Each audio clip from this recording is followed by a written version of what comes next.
সেই ঐতিহাসিক মুহূর্ত, সঞ্জীব ঘোষ বিরিয়ানির হাড়ি খুলছে। সঞ্জীব দা হাড়ি বাস্ট করবে না তো? না না না না না শুনেছি নাকি হাড়ি আটকে গেলে হাড়ি বাস্ট করে। উজ্জ্বল তোরা একটু সরে দাঁড়া বাবা। সেই ঐতিহাসিক মুহূর্ত, এই খুলে গেল, হাড়ি খুলে গেল। একবার দেখে নাও, সবাই দেখে নাও। বিরিয়ানি রেডি। বিরিয়ানি রেডি। এবার ঘি যাবে তো? হ্যাঁ হ্যাঁ হ্যাঁ হ্যাঁ কতটা ঘি যায়? এটা একেবারে এই 100 গ্রাম। আমি বেশি দিই না, বেশি ঘি খাওয়া ভালো নয়। সবাই যে এখন 1.5 কেজি 2 কেজি করে ঘি দিচ্ছে। ও, দিতে পারে হ্যাঁ, ঠিক আছে। বছরের শেষ।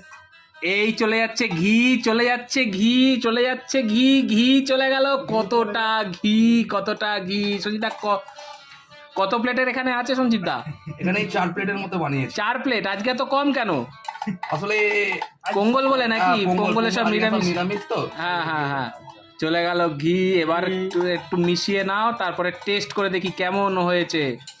অবশ্যই তোমাদের জানাবের পরের ভিডিওতে সঞ্জিতদার বিরিয়ানি কেমন হয়েছে, চিকেন বিরিয়ানি। কিভাবে বানাতে হয় দেখিয়ে দেবে।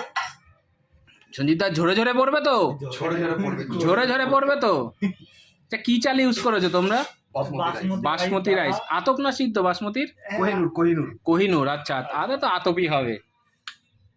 মিশানো চলছে গাইস, দেখে নাও চালের কোয়ালিটি, দেখে নাও গাইস, কত বড় বড়। আহা, কি গন্ধ বেরিয়েছে। একটু চিকেনের পিসগুলো দেখাও। চিকেন